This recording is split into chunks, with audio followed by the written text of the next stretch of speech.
ऐतिह्य संस्कृति और भक्ति निर्दर्शन एमिति एक सुंदर स्थली जोठी जोड़ी होई रही अतीतर प्रेम संघर्ष और भक्ति कहानी। एमिति एक सुंदर कला कारुकार्यर वास्तव छवि जोठी जोड़ी होई रही पुरातन कलिंग स्थापत्यर सुंदर पराकाष्ठा। कलिंग शिल्पीर दक्षतार प्रमाण साजी आज भी मुंड टेकी छिड़ा होईछि प्रभु तृतीय देवंक बहु पुरातन भव्य मंदिर। ओडिशार इतिहास विभिन्न राजवंश मध्यरे अनेक युद्ध रक्तपात देखिछि, तथापि प्रभु जगन्नाथक पूजा सर्वदा सेही समस्त रक्तपात युद्ध उपर एक ज्वलंत अग्नि होई रहिछि। सुंदर अंशुपा ह्रदरू मात्र किछि दूर सरंडा पहाड़ तले सुवर्णपुर गाँवर तृतीय देव मंदिर एक ऐतिहासिक मंदिर, जहाँ चतुर्दश शताब्दी रे दुईटी पड़ोसी राज्य मध्य एक भयंकर युद्धर परिणाम स्वरूप निर्मित होइतिला। प्रभु जगन्नाथक उद्देश्य उत्सर्गीकृत तृतीय देव मंदिर चतुर्दश शताब्दी रे गंग राजा सुवर्णकेशरी देवଙ୍କ द्वारा निर्मित होइथिबार एक ऐतिहासिक माने मत दियंती। किंबदंती कुहे गंग राजा चुड़ंगगढ़ अंचलर निकटरे रहुथिले एवं से तिगिरियागढ़ राज्यर माणिया बंध गाँवर बहु पुरातन तृतीय देव मंदिरर नियमित परिदर्शक थिले। सेतबेलर तिगिरियार राजकुमारी मध्य भगवान तृतीय देवଙ୍କ जणे बड़ भक्त थिले एवं प्रतिदिन मंदिर को आसुथिले। उभयଙ୍କ मध्य प्रेम संपर्क गढ़ी उठिथिला, जहाँ शेषरे एक गुप्त विवाह परिणत होइथिला, जहाकु तिगिरियार राजा आदौ ग्रहण करनथिले।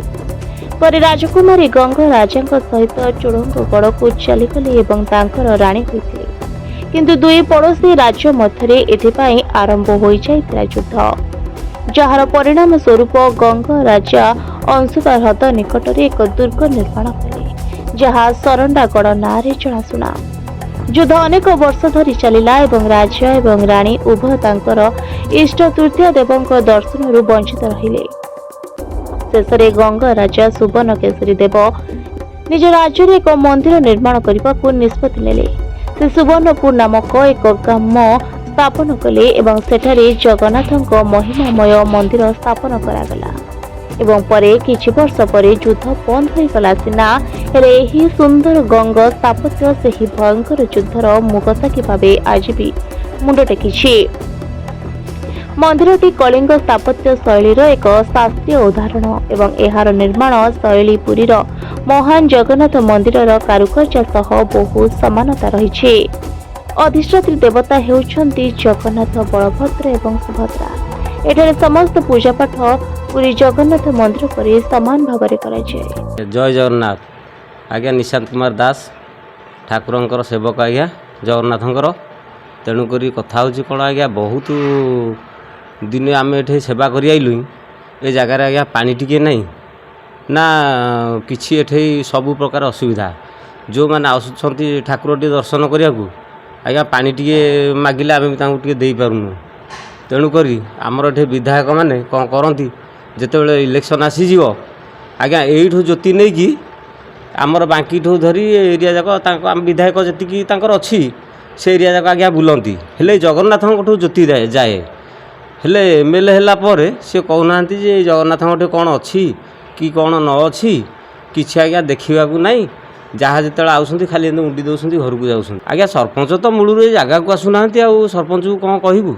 सरपंच भी आज्ञा सी बाटर सब सी कहते कहीं कौन आउे मुझे देवी एठिकी सी नीतिकांति पे आज्ञा आमर महानदी आसे। महानदी बहुत बाट जाकि आनीपारना तेणुक नलकूप गोटे खोला से नलकूप पा टी आणिक ठाकुर खाऊँ ना आज्ञा उपयोगी नुह से आज्ञा आमर ग्रहण योग्य नुह ठाकुर।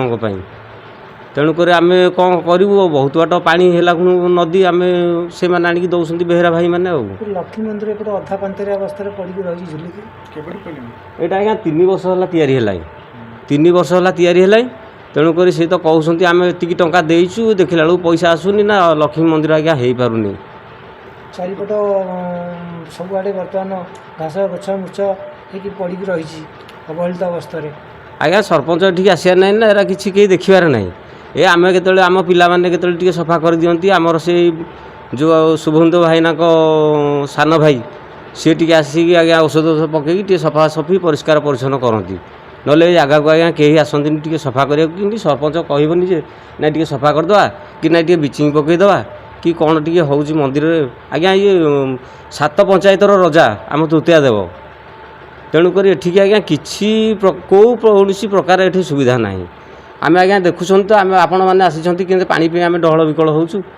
ଯଦିଓ ଭାରତୀୟ ପ୍ରତ୍ନତତ୍ତ୍ୱ ସର୍ବେକ୍ଷଣ ଦ୍ୱାରା ଅଧିଷ୍ଠିତ ହେବା ପରେ ଏହି ମନ୍ଦିର ଏପର୍ଯ୍ୟନ୍ତ ଅନେକଙ୍କ ପାଇଁ ଏକ ଅଜଣା ଐତିହ୍ୟ ସ୍ଥାନ ହୋଇ ରହିଛି। ଖାଲି ସେତିକି ନୁହଁ, ଏବେ ଏହି ସୁନ୍ଦର ଐତିହାସିକ ମନ୍ଦିରଟି ସମ୍ପୂର୍ଣ୍ଣ ପ୍ରଶାସନିକ ଅବହେଳା ପାଇଁ ଏବେ ଧ୍ୱଂସାଭିମୁଖୀ ଆଡ଼କୁ ଗତି କରୁଛି କହିଲେ ଭୁଲ ହେବ ନାହିଁ। ତୃତୀୟ ଦେବଙ୍କର ମନ୍ଦିର 1300 ରୁ 1400 ଖ୍ରୀଷ୍ଟାବ୍ଦ ମଧ୍ୟରେ ଅବସ୍ଥାପିତ ହୋଇଥିଲା ବୋଲି ଇତିହାସରୁ ଜଣାପଡ଼ୁଛି। ଇତି ଦୀର୍ଘ ଦିନର ମନ୍ଦିର। ଯଦି ବାଙ୍କି ନିର୍ବାଚନ ମଣ୍ଡଳୀ ଦେଖାଯାଏ ତା ଭିତରେ ଏ ହେଉଛି ଗୋଟେ ସର୍ବ ପୁରାତନ ମନ୍ଦିର। ଦୁର୍ଗା ମନ୍ଦିର ବୈଦେଶ୍ୱର ପରେ ଏହି ମନ୍ଦିରର ସ୍ଥାପନା ହୋଇଥିଲା ବୋଲି ଜଣାପଡ଼ୁଛି। କିନ୍ତୁ ଏତେ ଚିର ଅବହେଳିତ ଅବସ୍ଥାରେ ପଡ଼ିକରି ରହିଛି। ବିଗତ ସରକାରରେ 24 ବର୍ଷ ରହିଲେ ତାଙ୍କର ମଧ୍ୟ ଦୃଷ୍ଟି ପଡ଼ିନଥିଲା। ଗୋଟିଏ ଛୋଟିଆ ବୋର୍ଡ଼ ଗୋଟେ ଯୋଡ଼େ ଦିଶୁଛି ପୂର୍ବତନ ବିଧାୟକଙ୍କର ଆଉ ବିଧାୟକଙ୍କର, କିନ୍ତୁ ଲାଗୁଛି ଯେ ଏ ମନ୍ଦିରକୁ ଦୃଷ୍ଟି ଦେଇନାହାନ୍ତି। ଯଦିଓ ଏ ମନ୍ଦିର ଏଣ୍ଡାଓମେଣ୍ଟ ଅଣ୍ଡରରେ ରେଜିଷ୍ଟ୍ରେସନ୍ ହୋଇଛି, ଇଣ୍ଡେକ୍ସ ଲିଷ୍ଟରେ ଅଛି, ତଥାପି ଯେତିକି ଅନୁଦାନ ଆସିବା କଥା ସେତିକି କଥା ଆସିପାରୁନି।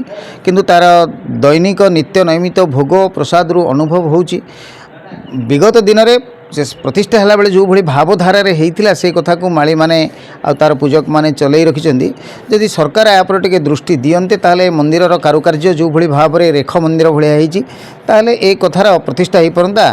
ବାଙ୍କିରେ ସଂସ୍କୃତି ସଂସ୍କାର ଆଉ ଧର୍ମ ଭାବନାର ଯେଉଁ ଧୀରେ ଧୀରେ ବୁଡ଼ିବାକୁ ଯାଉଛି, ଏ ମନ୍ଦିରର ପ୍ରତିଷ୍ଠାକୁ ପୁନର୍ପ୍ରତିଷ୍ଠା କରାଗଲେ, ଆଉ ଥରେ ତାକୁ ରିକନଷ୍ଟ୍ରକ୍ସନ୍ କରାଗଲେ ମୋତେ ଲାଗୁଛି ସୁବିଧା ହୁଅନ୍ତା।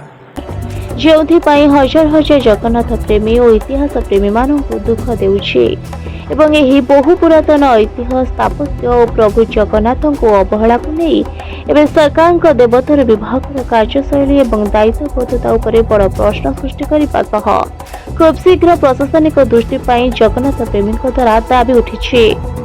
ଆଗରୁ ତ କିଛି ଆଜ୍ଞା କେବେ ମିଳିନଥିବେ। ଆମେ ବାପା ବୁଢ଼ାବାପାଙ୍କଠୁ ଗାଁ ଲୋକଙ୍କଠୁ ଶୁଣିଛୁ। ସରକାରୀ ସ୍ତରରେ ହେଉ କିମ୍ବା ବେସରକାରୀ ପ୍ରଶାସନିକର ଯେଉଁ ରାଜନୈତିକ କ୍ଷେତ୍ରରେ କିଛି ଗୋଟିଏ ଟଙ୍କାର ଅନୁଦାନ ମିଳିନଥିଲା। ଏବେ ଗତ ବର୍ଷ ବହୁ କୁହାକୁହି କରିବା ପରେ ରାଜନୈତିକ ବ୍ୟକ୍ତିବିଶେଷ ସ୍ତରରେ ହେଉ କିମ୍ବା ପ୍ରଶାସନିକ ସ୍ତରରେ ହେଉ କହିବା ପରେ ଏବେ ଆମର ଏଇ ଛାତଟି ପଡ଼ିଛି, ଯେଉଁଟା ଆପଣ ଦେଖୁଥିବେ ସେ ଛାତଟି ପଡ଼ିଛି, ଯାହାଫଳରେ କି ଏଠି ଯେଉଁ ଖରା ବର୍ଷା ଶୀତ କାକରରୁ ଭକ୍ତମାନେ ଆସିକି ଆରାମସେ ବସିକି ଟିକେ ନାକୁ ଦିଅଁ ଦର୍ଶନ କରିପାରୁଛନ୍ତି। ଏବଂ ଖାଇବାକୁ ଆମର ଭୋଗ ମଣ୍ଡପଟିଏ ନଥିଲା। ଆମର ଯିଏ ପ୍ରଶାସନିକ ଅଧିକାରୀ ଥିଲେ ବିଡ଼ିଓ ମନସ୍ୱିନୀ ଦାସ, ତାଙ୍କୁ ଅନୁରୋଧ କରି କହିବା ପରେ ସିଏ ଏଠିକାର ସ୍ଥିତି ପରିସ୍ଥିତି ପରଖିକି ଭୋଗ ମଣ୍ଡପଟିଏ ସାଂସନ କରିଥିଲେ ଏବଂ ତା ନିର୍ମାଣ ହୋଇ ସମ୍ପୂର୍ଣ୍ଣ ହୋଇ ସେହି ଜାଗାରେ ଏବେ ଭୋଗ ପ୍ରଚାର ଆମର ସେଠି ଚାଲିଛି। ସରକାରଙ୍କ ପାଖରେ କ'ଣ ଆଉ ନିବେଦନ ରଖିବେ? ଆମେ ସରକାର ଆମ ଜାଣିବାରେ ତ ପ୍ରତ୍ନତତ୍ତ୍ୱ ବିଭାଗ କେବେ ନେଇଛି ଆମେ ଯଦି ଜାଣିନୁ। ମୋର ବ୍ୟକ୍ତିଗତ ମତାମତ 6-7 ବର୍ଷ ହେବ ନେଇଛନ୍ତି। କିନ୍ତୁ ନେଲା ପରଠୁ ଅଧିକାରୀମାନେ ଆସନ୍ତି, ଜିଲ୍ଲା ଆସିଷ୍ଟାଣ୍ଟ କମିଶନର ଆସିଥିଲେ, ବୁଲାବୁଲି କରି ଯାଇଥିଲେ, ମନ୍ଦିରର ଉନ୍ନତି କରିବେ। ପ୍ରତ୍ନତତ୍ତ୍ୱ ବିଭାଗ ତରଫରୁ ମନ୍ଦିରର ଯେଉଁ ପାଚେରୀ ଚତୁଃପାର୍ଶ୍ୱ ଯେଉଁ ମେଘନାଦ ପାଚେରୀ କୁହାଯାଏ ତାର ରକ୍ଷଣାବେକ୍ଷଣ କରିଥିଲେ, ପୁନରୁଦ୍ଧାର କରିଥିଲେ, ବାସ୍ ସେତିକି, ଆଉ ସେମିତି କିଛି କରିନାହାନ୍ତି। ଆଉ ସେଇ ଦିନଠୁ ବି ପ୍ରଶାସନିକ ପ୍ରତ୍ନତତ୍ତ୍ୱ ବିଭାଗ ହୁଅନ୍ତୁ କିମ୍ବା ଏଠି ଆମର ଯେଉଁ କମିଟି କରାଯାଇଛି ଏଣ୍ଡାମେଣ୍ଟ ବିଭାଗ ତରଫରୁ, ଯାହାର ସଭାପତି ଅଛନ୍ତି ତହସିଲଦାର ବାଙ୍କି, ସିଏ ଆଜ୍ଞା ଦିନକ ପାଇଁ ଏଠିକି ଆସନ୍ତି ନାହିଁ।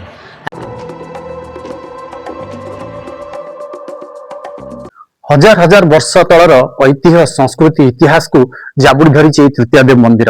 केवल तृतीयादेव मंदिर गोटे पीठ नुहे, शह शह ओडियांकर लक्ष लक्ष ओडियांकर गर्व गौरव मौड़मणि प्रभु श्री जगन्नाथंकर पीठस्थली। आज जितेबले ए मंदिर को आज जितेबले ऐतिह्य को अवहेला करा जाउची, सेतेबले कोठी ना कोठी जगन्नाथ प्रेमी मनरे दुख आसुची। तेबे एबे समय आसीची एभली ऐतिह्य एभली इतिहास को राज्य सरकार किंबा जिला प्रशासन तरफ निहाती दृष्टि देवार आवश्यक रही। जदिओ देवोत्तर विभाग अधीन रही मंदिर किंतु से भाव में किसी उन्नतिमूलक कार्य एपर्यंत सरकार नजर पड़ुनी, जहाँकि ए संस्कृति धीरे धीरे ध्वंसाभिमुखी हबार लगी। तेबे निहाती समय आसी ए ऐतिह्य को ए संस्कृति को बंचाई रखिबार एवं जगन्नाथ प्रेमी मन में पुणी उत्साह फेरे आनिबार। तेबे देखा जाऊ केबे राज्य सरकार, जिला प्रशासन एवं देवोत्तर विभाग तरफ ठोस पदक्षेप निया जाउची और ए पीठर उन्नति पे ए पीठर पुनर्बार संग्रहीकरण करा जाउची।